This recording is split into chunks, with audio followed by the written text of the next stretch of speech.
Здраво, ново издание на подкастот Каде се парите со Горан Теменугов. Знаете, Горан Теменугов сум јас и го водам овој подкаст веќе известно време. Сме зборувале за многу теми. Дојде ред првпат во овој подкаст да гостува првиот човек на Сојузот на стопански комори, а тоа е господинот Трајан Ангеловски. Точно е без В, така? Точно е без В. Добре дојдовте. Добре најдов. Значи, темата има неколку теми со кои што сакам да разговарам. Идејата, основна идеја зошто ве повикав, односно зошто дојде редот и вас да ве повикам. Први на 20 години славите од формирањето на комората, но ние не правиме такви емисии да прославуваме со знаменца браво, браво, колку сте добри и успешни. Ние зборуваме за малце посериозни економски теми, но се наметнуваат во јавноста неколку теми што треба да ги даде и приватниот сектор, посебно и она комора која што обединува малце помали компании, не оние големине што се дури монополи, туку оние компании кои што ја сочинуваат сршта на македонскиот бизнис, малите и средни компании. Така што денеска сакам да разговараме за унгарскиот кредит кој што предизвика многу нејасноти во јавноста. Има различни ставови, банкарски, на владата, на бизнисот, се на јавноста различни ставови околу овој унгарски кредит за компаниите. Ќе зборуваме за новогодишната кошничка што се најавува, како тоа би се одразила и дали цените ќе се намалат или ќе рипнат. Можеме малце ќе зборуваме за законот за нефер трговски практики, за економската состојба и малце на крајот за 20 години од ССК. Значи, уште еднаш добро дојдовте, мило ми е што сте првпат тука, што дојдовте, што можеме да разговараме. Еве, за унгарскиот кредит е многу значаено прашање. Гледаме во неделата премиерот се средна со банкарите, договорено е до 3 години грејс период, до 15 години отплата, но јас како долгогодишен новинар тоа го толкува малци и дека сепак банките ќе си останат до 10 години да финансираат инвестициски проекти. Дали мислите вие дека ќе има над 10 години инвестициски кредити со овие унгарски пари? Уште еднаш благодарам на поканата и интересно е прашањето и актуелно овие денови во јавноста. Овој унгарски кредит сега е на некој начин прилично популаризиран со оглед дека владата директно го поземи од унгарската влада, еден дел се употребија за оние општински проекти, а половина од тој унгарски кредит остана на располагање евентуално компаниите да го користат за своји инвестиции. Меѓутоа, ова не е ексклузивитет и во минатите времиња и во други околности и така натаму, континуирано имало вакви средства кои доаѓале во Македонската банка за поддршка на развојот и најчесто тие се давале преку комерцијалните банки до... Исклучиво, бидејќи развојната банка нема капацитет, односно не е димензионирана да може самата да пласира средства. Така. Сега, и овој детаљ е многу интересен што веќе го спомнавте. Дали има или нема капацитет? Ние како приватни компании на некој начин и можеме да ја разбереме реакцијата на банките. Владата на некој начин сега со давањето на овие средства влегува во пазарот на банките, затоа што се и банките на некој начин одредени компании кои работат на профитна основа. Така да, знаете, банките ќе покажат општествена одговорност, меѓутоа не треба да имаме илузија дека банките 100% ќе се откажат од нивното учество во работењето на овие средства и да очекуваме дека без никаква материјална надокнада дека ќе го изработат овој кредит. Така да очекувам дека нема да бидат едноставни преговорите на владата со банките. Во доста претходни случаи банките секогаш се вградувале. Дури имало и случаи кога македонските влади ја субвенционирале камата. Значи нема да биде ексклузивитет сега, доколку владата одлучи да ја субвенционира каматата, се со цел да му овозможи на компаниите да добијат одредена, така да речам, пристојна и културна камата од 3,20%. Да, само да појасниме малце тука, морам веднаш да кажам, историјата покажува дека низ развојната банка се поминати 650 милиони евра, значи по разни линии меѓународни, што се земени парите од Европска банка за обнова и развој, Европска инвестициона банка или други меѓународни финансиски институции, тие се пласирани преку комерцијалните банки при што во секој момент државата ги ја враќала каматата, била таа што ја плаќала каматата кон меѓународните финансиски институции. Значи, на пример, ако била каматата 3%, ја враќале државата, не ја враќале компаниите, односно не била вградена во компаниите таа камата. Што било вградено, јас колку што знам, колку што се распрашав, колку што се запознав со проблематиката, банките вградуваат оперативни трошоци, ризикот се го вградуваат и некоја провизија и таа се движела некаде до 2% од пласираните средства. Например, ако се пласираат 1 милион кај одредена компанија, 2% ако е на 10 години, тоа би било некаде 20%, треба 200.000 евра на банките да се дадат на име на таа камата, на таа провизија, на тие ризикот што го преземаат во тој момент. Дали овие 2% сега ги земам, бидејќи тоа е просекот, колку што знам, банкарите така ми кажа, околу 2% што ги вградувале во сите кредити што доаѓаат преку развојна банка, дали овои 2% се субвенционирале од државата? Имало случаи кога државата ги субвенционирала. Значи, доколку сега се случи државата да субвенционира, ова нема да биде ексклузив. Да се вратиме на моментот, ова што спомнавме, дали развојната банка треба директно или индиректно помеѓу банките. Тука имаше коментари од одредени економски експерти за ваквиот начин на функционирање на делење на средствата преку комерцијалните банки, вика Македонска банка за развој на банките. Затоа што таа развојна банка во подолг временски период обезбедуваше прилично ефтини средства кои банките потоа ги репласира кај компаниите и така натаму.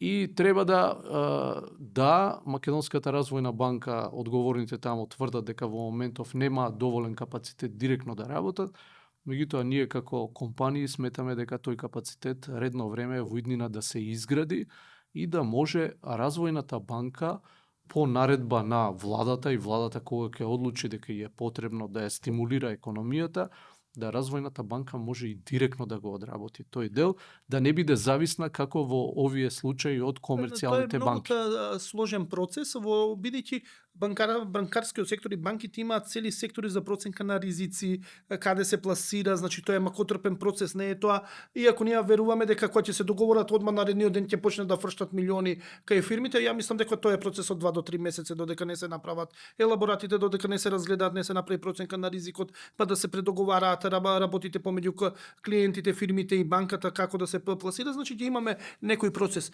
Но зошто, на пример, толку ли е проблем овие 2% да ги дадат фирмите? Бидејќи ако прифатат фирмите 2%, мислам дека многу лесно ќе се договорат банките. Горан, повеќе држави во светот одлучиле дека треба да формираат вакви развојни банки. Вклучително и нашава држава одлучила и ние ја имаме таа развојна банка која е една од најмалите во регионот можда по капацитет и така натаму. Кога веќе имате развојна банка и кога ви фали уште една коцкичка за да вие го оформите мозаикот, да може таа да биде потполно оперативна, ние сметаме дека во следниот временски период логично е да го оформи и тој оддел да може директно да работи со клиентите. Сега, за ова конкретно во ваше прашање. Значи, на некој начин средствата треба да се пласираат. Кредитов е малку по-различен и по-поволен од класичните комерцијални кредити. Во моментов каматните стапки се повисоки од овие 3,20. Сега некој од банкарскиот сектор може да каже ние можеме по 3 за клиенти што ние можеме и тешка ексклузива да направиме и по 3, меѓутоа редовно нема ваков кредит со 3,20 за обични клиенти. И рокот од 15 години навистина е редок рок или непознат во банкарскиот моментален сектор, особено ако се заокружи да тоа биде за изградба на објекти, купување на опрема и така натаму, да може да се стимулираат компаниите да инвестираат во нови проекти. Еве банкарите сега да не испадне дека ги бранам, но на крајот и они се дел од ова општество, имаат право да го имаат својот став, некогаш им држат објаснувањата, некогаш не, например за провизиите, јас сум голем противник што плаќаме толку големи провизии, но за стабилноста секогаш сум да биде стабилен банкарскиот сектор и дека не треба политиката многу да го притиска, бидејќи ние сме многу зависни од банкарскиот сектор како општество, како држава. Мислам така не е и економијата поставена да банките да имаат многу клучно влијание во развојот. Еве кое ми е прашањето. Зборуваме сега за годините 15 години.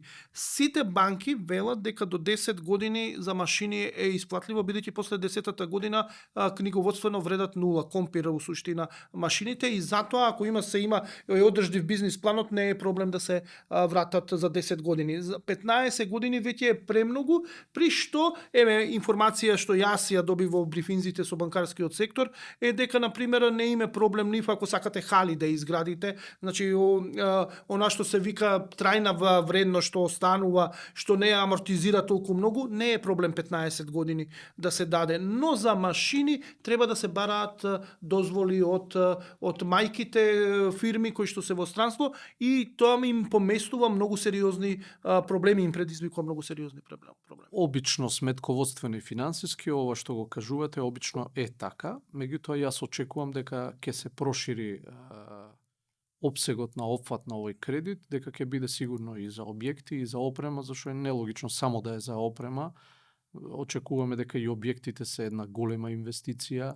Мене ми го спомна банкарите дека тоа би можело да го финансираат до 15 години. Да. Ми го спомна. Затоа што знаете, кога ќе инвестирате и во објект, внатре и во опремата, па целиот пакет да биде на 15 веќе така. Далеку... Некој да биде на 10, едно на 15, но кога ќе се спои некако ќе дојде далеку некоја поприфатлива, а во однос на ова што спомнавме за банките се комерцијални друштва, така да луѓето работат за профит на крајот на денот и ние имаме апсолутно разбирање дека и тие се борат да ја задржат својата профитна маргина, да обезбедат дивиденда за нивните собственици, акционерите и Но тоа е една разбирлива борба. 2% е сепак како се вградат во овој кредит, 3,25 ќе се враќа државата, вие немате никакви допирни точки и да не реши да субвенционира, сега зборуваме овие 2% што ги објаснував на почетокот на подкастов и премногу ли ви се скапи во овој момент како на бизнис заедница 2% на кредитите? За да, например, се вградат во наредниот период на 10 години, 15 години, оние оперативни трошоци што ги зборуваме.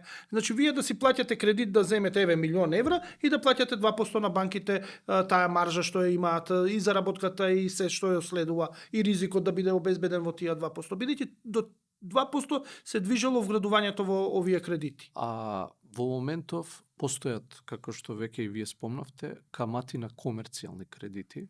Доколку се подигне над 3,20 каматата на овој кредит, веќе ќе стане можда и неатрактивен. Не само 2 ќе биде за компаниите. Затоа што Ако е 3,25 државата си враќа кон Унгарија, тука нема и оноа што вазуе, на пример, се пласираат 250 милиона и банките да вградат 2% камата. 2% е прифатлива камата во овој момент и мислам дека тука нема дискусија. Рочноста од 15 години е исто така прифатлива и генерално ние сметаме дека домашните компании заслужуваат поддршка. Тоа не е инвестирање директно во собствениците на тие компании. Со давањето на овој кредит, тие компании ќе инвестираат во објекти, во опрема, ќе вработат нови луѓе.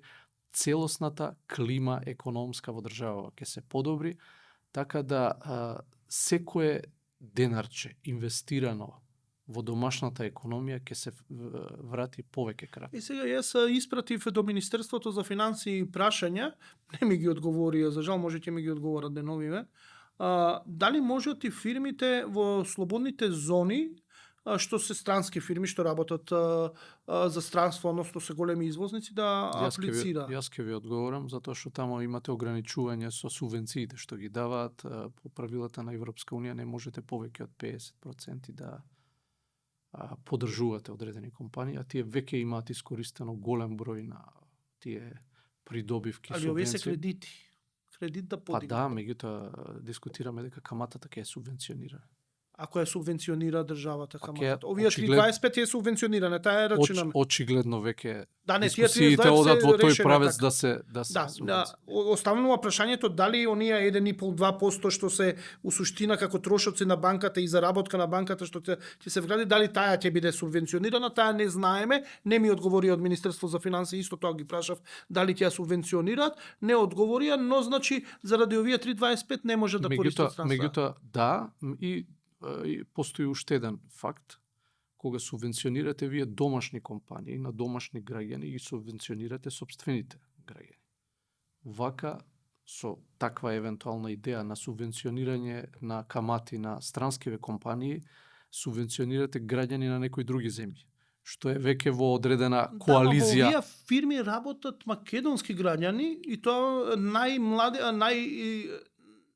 најобучените, способните за работа во моментов, зборуваме во автомобилската индустрија, која што знаеме дека веќе е на сериозен удар поради случувањата во Германија. Дали можеби ќе инвестираат они да дојдат до големите пари, бидејќи они може да абсорбираат големи проекти, големи инвестиции, сето тоа, а овие нашиве помали домашниве, и овие се домашни да се разбереме, но ајде да речеме со домашен капитал, со помали малите и средни компании, многу потешко да доаѓаат до кредити. Според одредени показатели кои постојат, имате една ваква слика. Домашните и странските компании земаат од прилика 50% од помошта и останативе земаат 50%. Во странските компании негде вработуваат 17-18 илјади вработени, а сите останати 500 и нешто илјади вработени се во домашниот сектор. Значи, по тој основ, домашните компании примаат далеку помалку помош од државата за разлика од странските компании.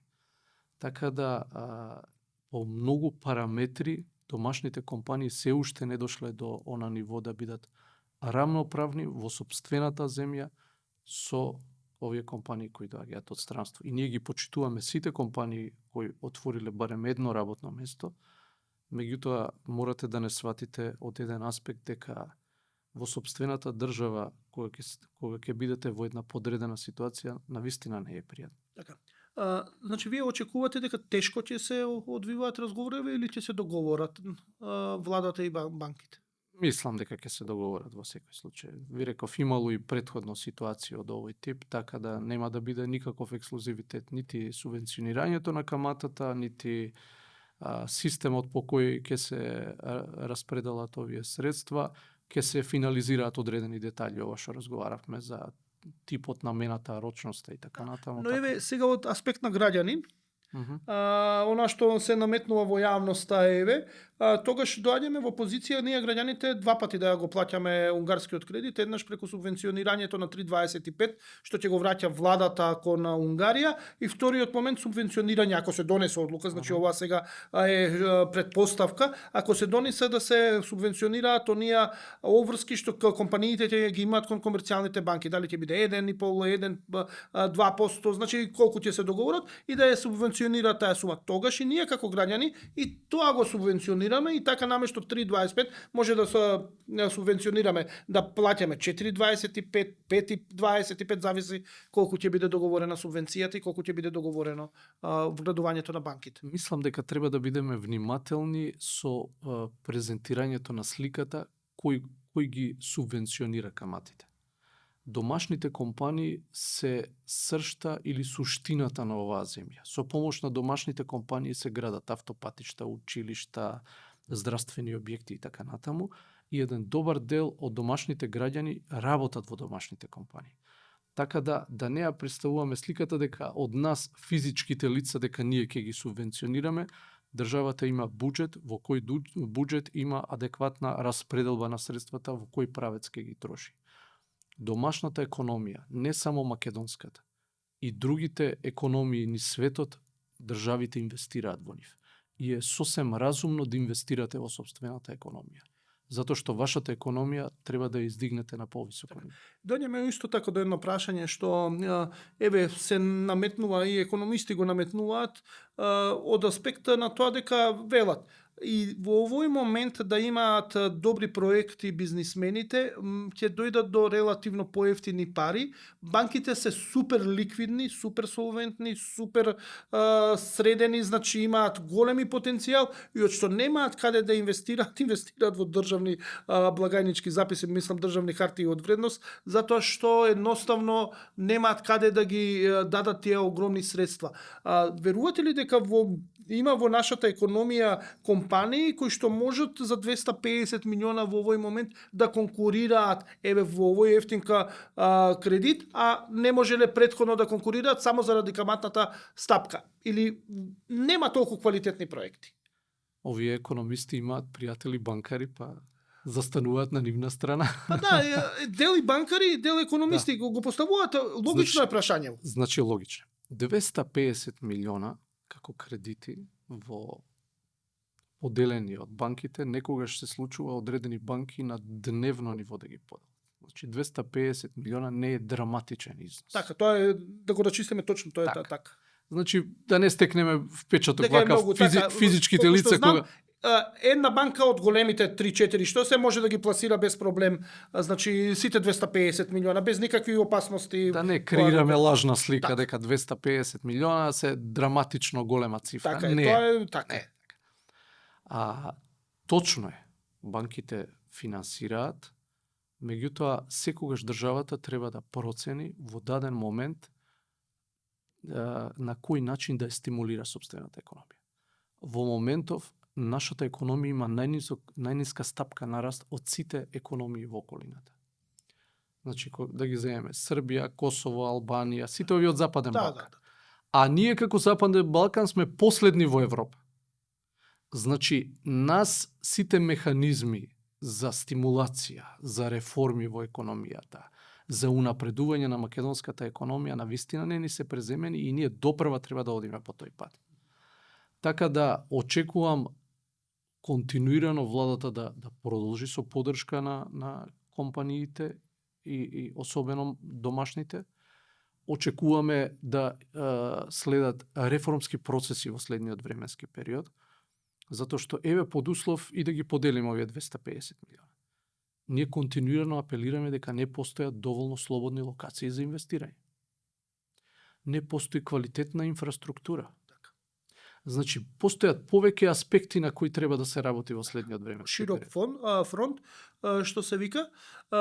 Царинските стапки. Да, и да. За увоз на суровини и така натаму. Сега еве, кој ги спомнавте странските. Дали знаете дека во оваа земја, каде што сум јас и вие граѓанин, за мене како домашна компанија важат едни царински стапки, за некоја си странска компанија со одреден трик, решенија и така натаму со издавање на одредени потврди, за истиот производ може до 3 пати пониски царински. Да, тоа не е. А тоа во нормални држави се оди на суд и се плаќаат тешки се надевам дека тоа казни за дискриминација. Се надевам дека тоа ќе се коригира. Тука доаѓаме до првата пауза, односно првиот простор за нашите пријатели кои што се рекламираат кај нас, кои што сакаат да бидат кај нас и кои овозможуваат оваа содржина да се реализира и да биде бесплатна за сите што ја следат. Значи мала пауза, па се враќаме со разговор овде во подкастот.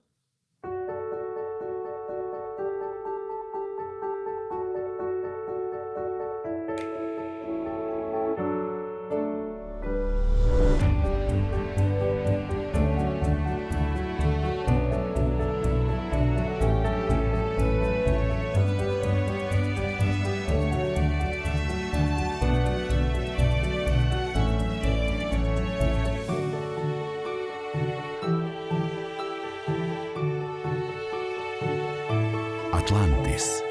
Сладки спомени. Витаминка.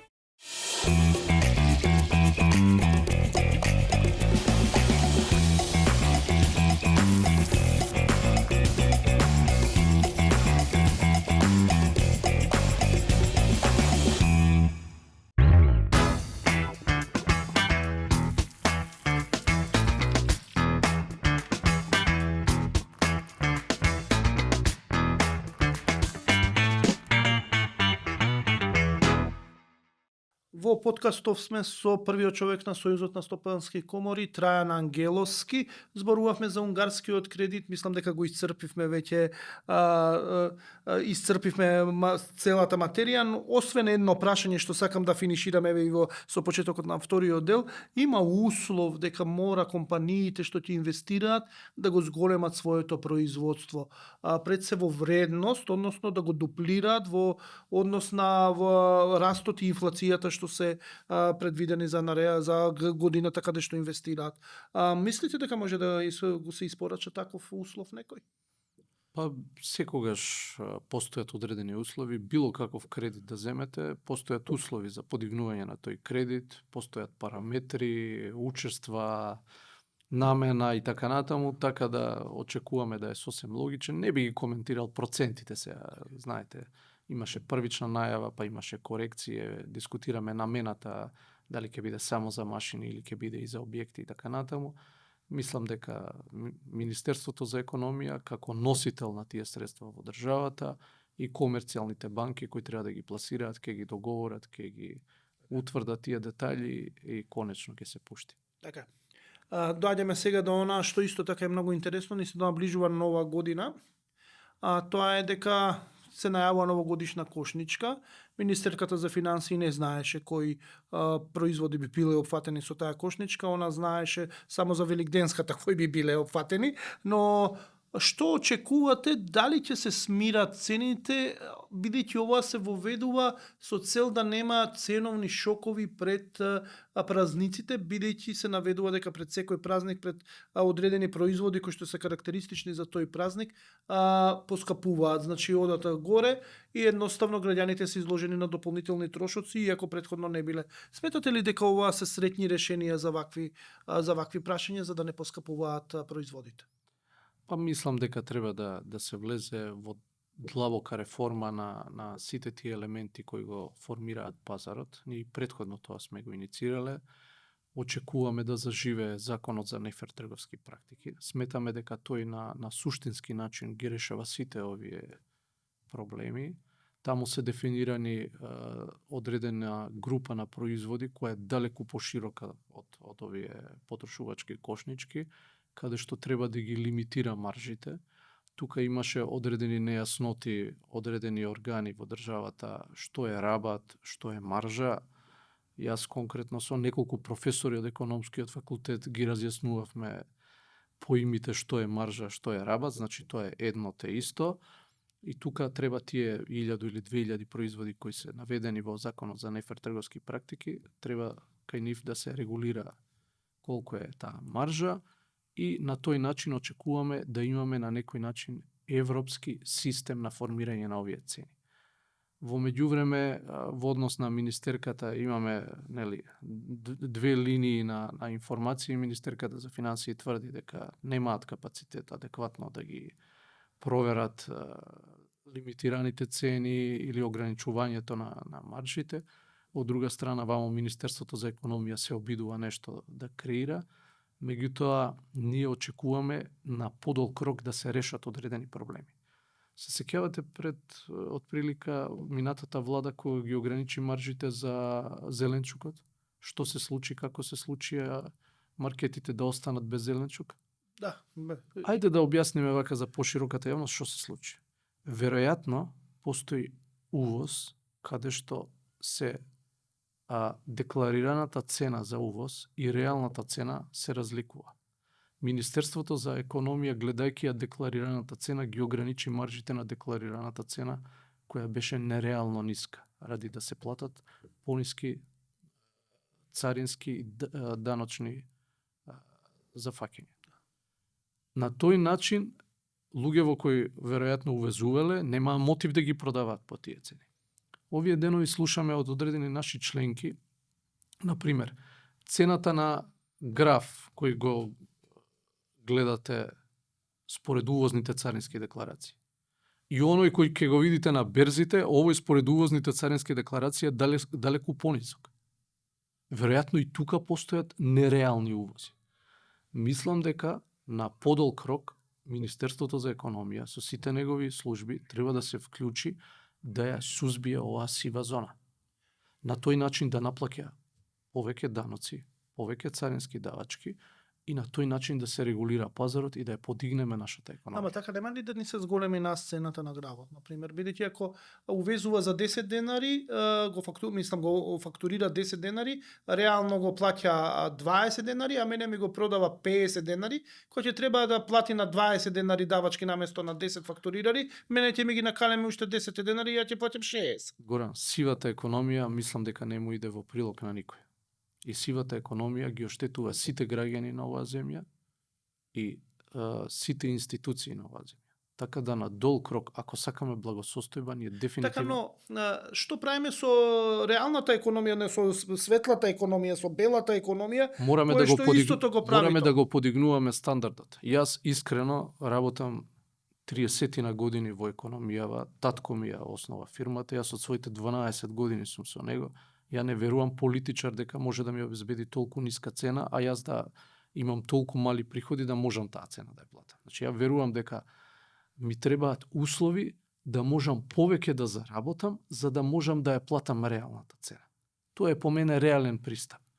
Ова другото е, знаете, на некој начин да одиме на линија на денеска да ја испромовираме, ама не сум сигурен колку ќе трае таа промоција. Ама купува, на пример, ја купува за стварно, ајде да речеме 50 денари производот, дава на тоа давачки, со седавачките доаѓа 70, си вградува своја маржа, некоја нормална е да се заработат 10% од цената и го продава плюс 10%, значи сето тоа, и доаѓаме на пример ако е 50 купено за 70-80 денари да го продаде со сите давачки, со целата маржа и со заработувачката, со нето маржата, односно чистата заработувачка да му остане. Иако во овие сектори, само за сите што не следат, фрапантни се бројките, на пример, дистрибутерите дека работат со 2% заработка, на пример 1,5-2%. Има само еден маркет што работи со околу 10% чиста заработка, односно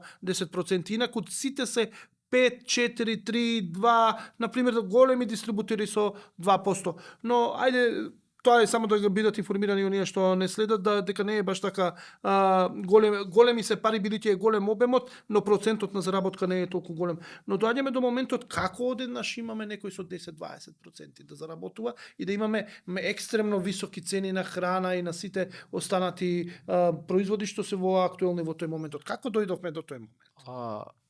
За одредени прехранбени производи ние континуирано тврдиме дека постојат високи царински давачки.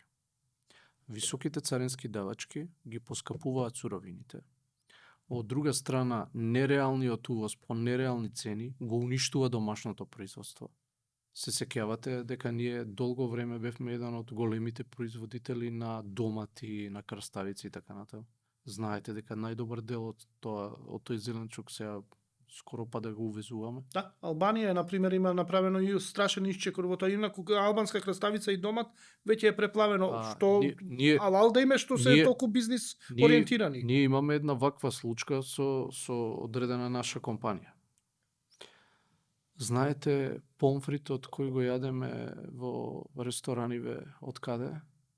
Не. Дали е компирот наш или? Не, сигурно не е наш. Значи, во Македонија постои царина за увоз на тој бил посебен индустријски компир за производство на помфрит. Во кога е висока сезона, значи има производство, е 40%, кога нема доволно производство, бил 20% царината со прелев манис. Во Европска Унија е 11,3%. Еден од најголемите производители на таков тип на компир била Белорусија и горе. И сега сите го увезуваат во Европска Унија од Белорусија тој компир, ги преработуваат како смрзнат помфрит со 0% царина се увезува кај нас. А ние самите не им дозволуваме на нашите компании тоа да го работат. Или не ги стимулираме доволно земјоделците да произведуваат, ако веќе е така. Значи, и во едниот случај, и во вториот случај, ние работиме самите против себе. И зошто така? Па веќе е многу говорено за таа земјоделска стимулативна политика. Не за таа земјоделска. Зошто сами против себе? Имате искуство во бизнисот, раководите со Сојузот на стопански комори, зошто сами против себе? Мазохисти ли сме? Добро прашање, можда ќе биде екстремно што ќе го кажам следново, имам впечаток многу често дека ние не си ја цениме доволно нашата земја и како да ни е дадена поклон од некој и како да сакаме да сами да си ја уништиме. Тоа е мојот одговор на вашето прашање. Значи, не можам, работиме ние на повеќе пазари. Не можам да се изначудам како луѓето во оваа земја, во одредени екстремни случаи, толку деструктивно се однесуваме. Еве го случајот со компирот. Има и други случаи. И за други производи. Нереални се работите. Ние мораме да бидеме свесни дека Македонија е една мала земја. Ние не сме остров во Атлантскиот океан. Имаме 2 земји во Европската унија. Зошто цените во грчките и во бугарските маркети изгледаат поевтини? Или зашто во Србија одиме во Врање и во Лесковац да пазариме? Мене не ми е јасно. А сега ви кажам, затоа што се пониски царинските стапки. Затоа што се полесно се увезува со пониски царински стапки и маркетите се полни со производи од поголеми трговци. И затоа се поевтини.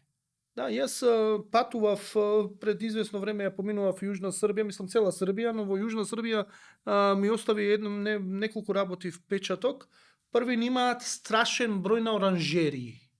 Значи, тој оранжерии не се таму за да произведуваат... Зборите за Лесковац. За Лесковац. Па ја мислам дека во моментов Лесковац е она што беше Струмица пред 50 години. Од Ниш надолу, кога се излегува веќе, кога се доаѓа во Јужна Србија, односно од зоната она што припаѓа некако географски Македонија и Јужна Србија, што заедно тој дел, значи климатски што припаѓа кај што е рамно у суштина до Ниш, една иста зона генерално. Има таму сериозни овие пластеници направено. А да и што тоа го видов, вториот елемент е има еден огромен склад на Lidl. Огромен, мислам дека имаше 100 излези за роба. Lidl има 2 дистрибутивни центри. Едниот е во Нова Пазова, вториот е овој вие што сте го виделе негде кај Велика Планара или кај Јагодина, тука негде. Lidl се спрема да влезе на македонскиот пазар и веќе од 2025 ќе влезе. Јас своевремено занатот го учев во Германија и во Австрија, познавајќи го нивниот систем на работење, проверени се комплетната статистика, можностите за работа на овој пазар. Сигурен сум дека детална анализа направиле, дека имаат добри шанси да успеат. Иначе не би дошле тука, не би инвестирале и не би се замарале со ваков мал пазар. Да се вратиме на Србија за оние пластеници. Како успеа тоа да го направат? Јас бев запрепастен во тој момент колку има. Како они одат напред? Гледаме и во винската индустрија отвараат сега. Дека имаат некој добро вино, нека ми го простат србите, ама стварно го немаат, за разлика од ние што имаме поквалитетно вино, но работат, отвараат винари, отвараат земјоделски комбинати, работат нешто што ние сме го работеле. Од каде они толку се пробиваат, како ние не можеме? Што е проблемот? Ајде, не си ја сакаме државата, тоа е општо нешто. Имаме како да ни ја поклонета, пак исто тоа чувство е внатрешно. Но како они можат толку брзо да се развиваат, да прават производство, како ние можеме да стагнираме и ништо да не правиме? Мораме повеќе да работиме, мораме повеќе да инвестираме и Србија има 2 банки или 2 фонда за развој. Еден е на Централна Србија, вториот е на Војводина. Значи, континуирано мора да се инвестира во домашната економија. И јас ги почитувам сите, ги почитувам и овие што се дојдени во зоните. Дошле луѓето да инвестираат во мојата и во твојата земја. Меѓутоа, немам илузија ја дека било кој дошол во Бунарџик или во одредена, повеќе ќе ја цени оваа земја.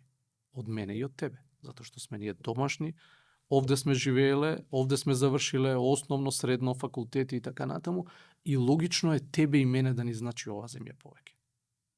Да, но ние дали ја пропуштивме можноста да ја направиме оваа земја пристојна, бидејќи 90-тите години сметавме дека човечкиот капацитет фактор е најнезначен, секој може да биде заменет, се испостави веќе, се испоставува дека не е така, младите квалитетни се иселени, нема кој да работи сериозно, нема кој да работи со знаење, туку уште се кубуриме на најосновни работи, не можеме стандардите да ги постигнеме што се бараат во регионот и во Европската унија, многу тешко ги постигнуваме со многу мака. Едноставно, нели ја пропуштивме малце и нашиот бизнис сектор потврли во моментите кога требаше да биде, ајде да речеме, добар со работниците, едноставно мислеше дека вечно ќе може да прават профити на ефтина работна сила. Никогаш немало, не знам какви профити во Македонија, ни се случува некоја таква катаклизма. Ние, еве, и Сојузот на стопански комори оформен во 2004 година. Зошто во 2004? Затоа што негде во 2000 и некоја се распаѓаат конечно оние големите фирми металски, да со познатиот Фесал. Да, Фесал 2, Фесал 1, Фесал 2, ја ги следев како новинар, така е, да. Значи, ние прво целосно го растуривме претходното стопанство, не тврдам дали е добро или лошо, меѓутоа одредени земји не го растурија на тој начин како што Словенија, што не ја растури и Словенија, па и Србија која беше бомбардирана, па вака не го растури. Ние скроз го растури, па почнавме сега ново со мали фирмички и така натаму, па додека тие се подигнат на одредено ниво. И на крајот доаѓаме до моментумот, еден мој пријател од Германија вика каква е таа земја каде што континуирано луѓето бегаат, се иселуваат, очигледно не е некој пристојно место за живот. Тоа го заклучивме и овде, но зошто јас не можам да го сватам. И кога гледате таа ранг листа зошто луѓето се иселуваат, на 4-то и на 5-то место се платите и финансиските стимулации. Лошо здравство, лоша инфраструктура, загадена човекова околина, све е лошо за живот. И онда го велите, немој да мислите дека во Германија овде имате одредена плата, јас стално го кажувам тоа, 1000 евра во Македонија и 1000 евра во Германија малце е различно. Многу е различно. Овде раатот за живење е многу подобар од што во Германија или во било каде, освен во неколку земји од опкружувањето, но треба да се имаат пари за тој раат, но ние не можеме да ги имаме тие пари, за жал. Тоа е тоа. Добро, окей. Значи ќе видиме како ќе оди натаму работава, но сега тука е време за втората пауза за нашите пријатели, па се враќаме да финишираме со економската состојба, иако веќе начнавме дел од неја ја коментиравме, но сапкам малце подетално околу со економската состојба и за 20 години на Сојузот на стопански комори. Се враќаме по кусата пауза.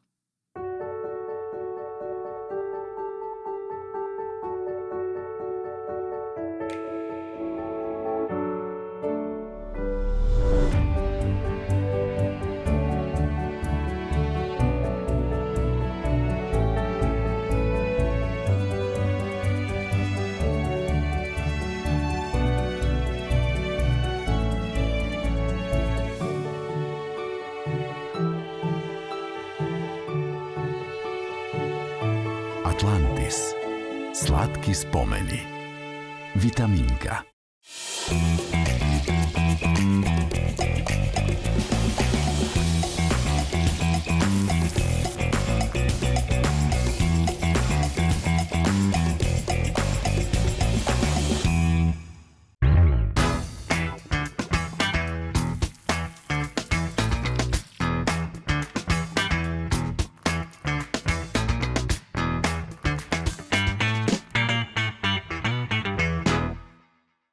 Разговараме во подкастов со Трајан Ангеловски, првиот човек на Сојузот на стопански комори. Поминавме за унгарскиот кредит, поминавме за состојбите со цените на земјоделските и на прехранбените производи, зборувавме и зашто во Македонија е вака како што е, на што се должи сето тоа. Сега во последниот, во третиот дел, во третава третина од подкастот ќе зборуваме малце исто така за економската состојба како ја оценуваат во Сојузот на стопански комори, ќе се осврнеме малце на 20 годишнината.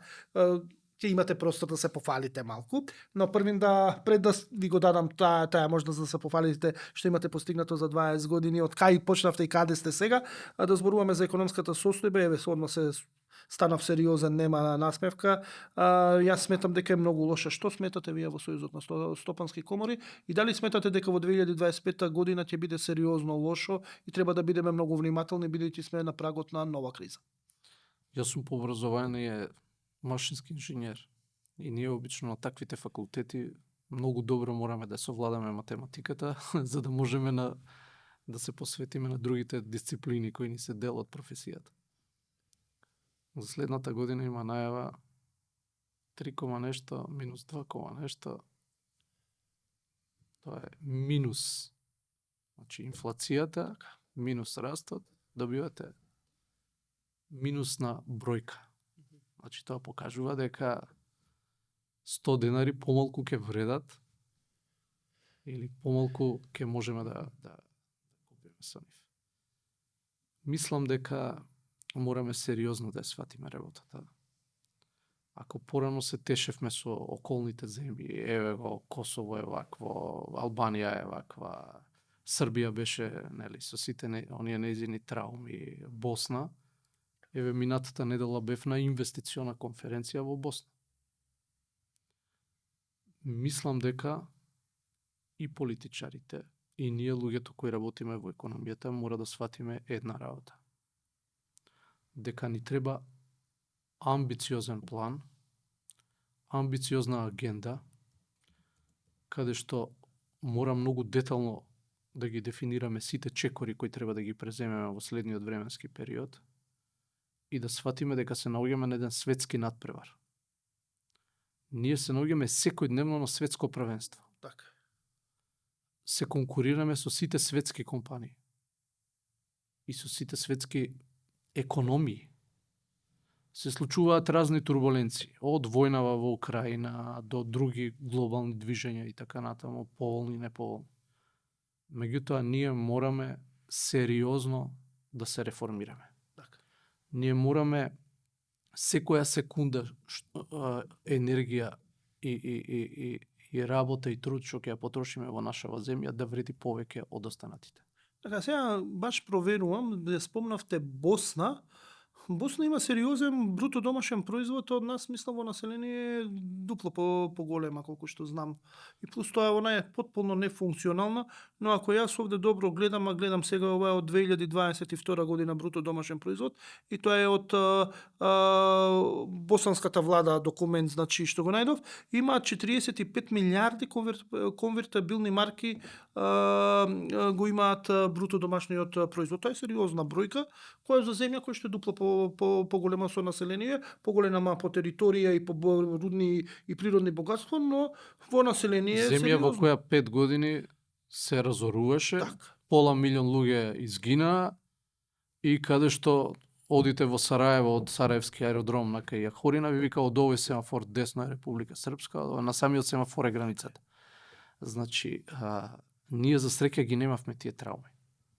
Меѓутоа, времето што требаше да го искористиме, да постигнеме нешто, изгледа залудно го потрошивме и сега се наоѓаме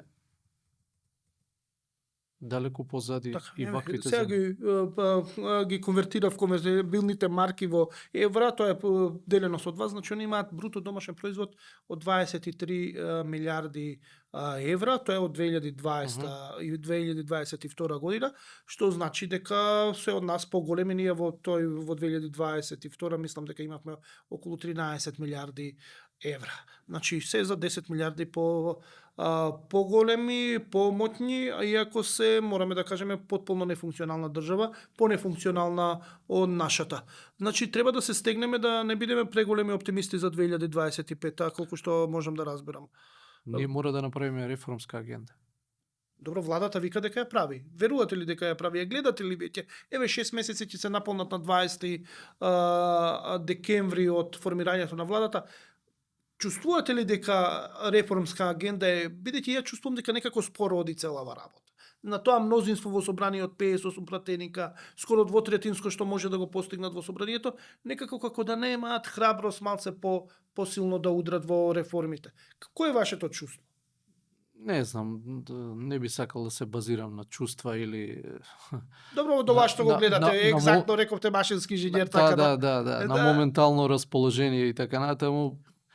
6 месеци се период кој нити можете да кажете дека нешто сте виделе, нити нешто дека не сте виделе и така натаму, меѓутоа времето ќе покаже во следниот временски период во кој правец ќе оди целата таа работа.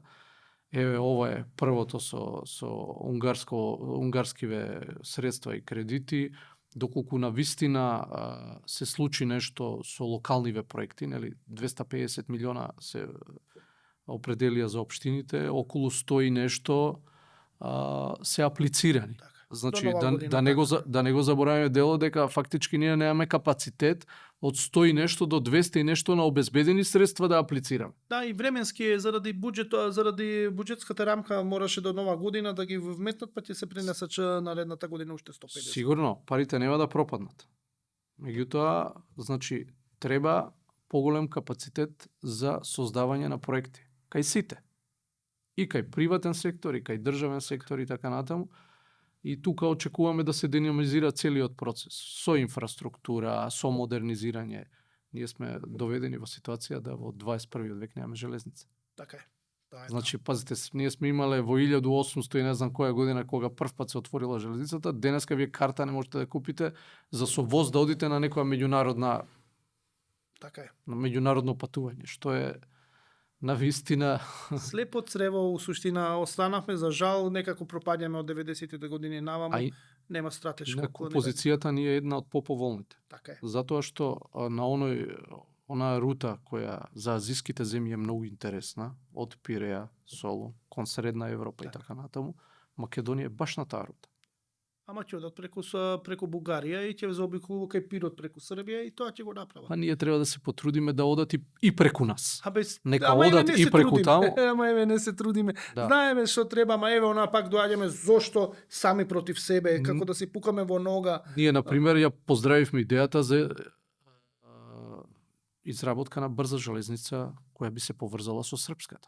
Например, Србија, ако сега ја заврши брзата железница до Ниш, сега од Белград до Нови Сад до Будимпешта, да ние можеме да се приклучиме со Солун, сметаме дека е тоа чекор напред и дека секоја таква варијанта ќе ни оди во прилог.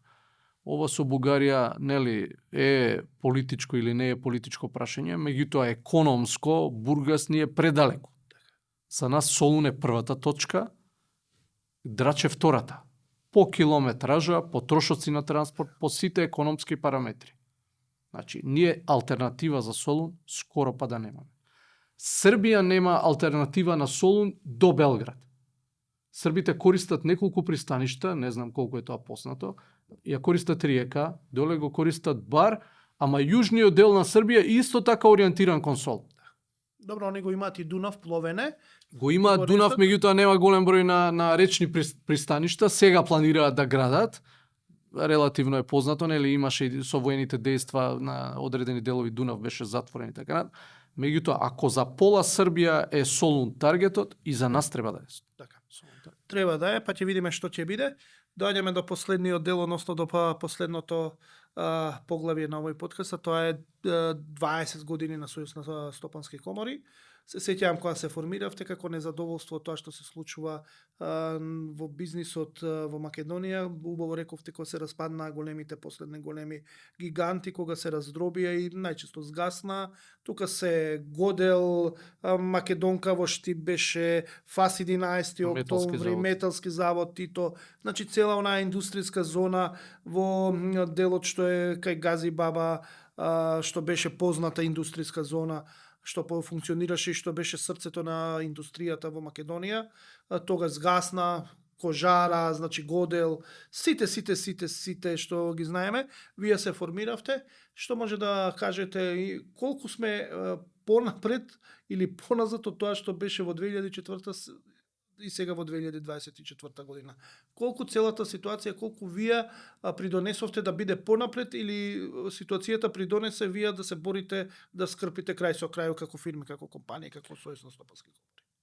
Генерално, еден од главните мотиви и јас лично да се нафатам да ја преземам функција ми беше тоа што Сојузот на стопански комори од секогаш представувал една авангардна организација од каде што од реалниот сектор, од бизнис секторот, излегувале конструктивни и паметни предлози за осовременување на бизнис климата.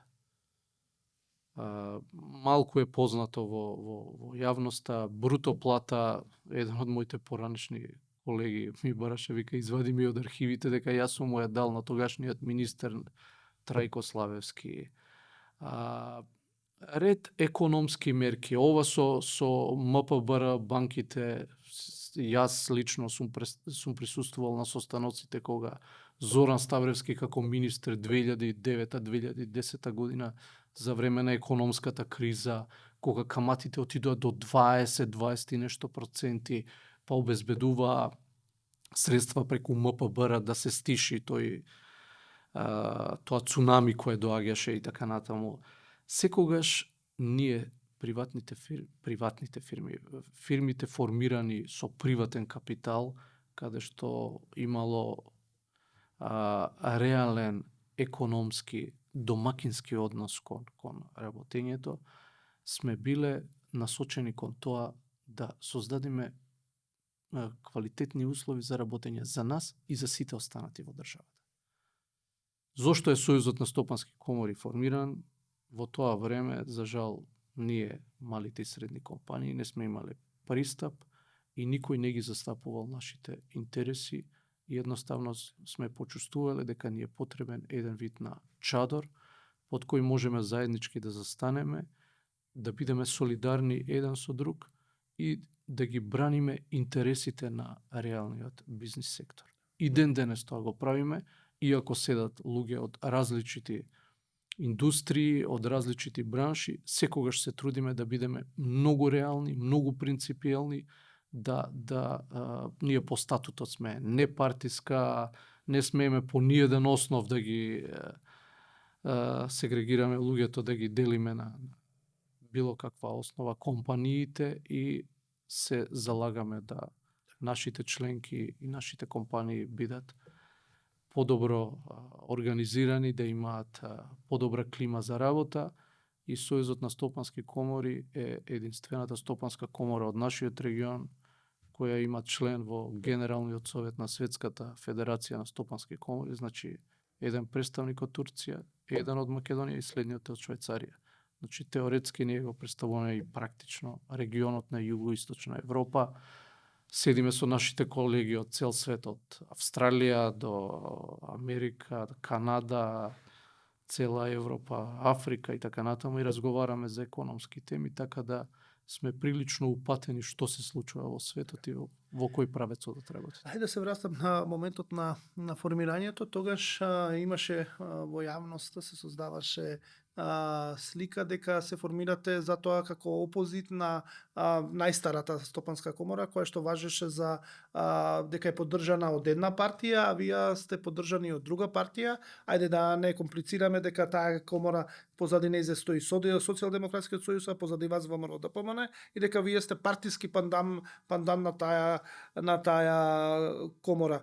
Во последниве 7 години, морам да кажам, 7-8 години, дека не можам да забележам јас политичко влијание кај вас. Си го работите онака што се вика професионално, но претходно можеби имаше малце и така навивање за одредени власти, за одредени партии и сето тоа. Имаше ли навивање за одредена партија? Иако не е тоа спорно, многу често ни светот и синдикати и комори се врзуваат за одредени политички партии што ги застапуваат нивните интереси во собрание. Не е гредано, сега зборуваме во подкастов дали политички сепак вие кон десно, односно кон либералниот капитализам или кон ВМРО сте наклонети, или сепак гледате да бидете малце дистанцирани? Прашањето ви е многу од моите колеги во Париз со кои седиме на иста маса.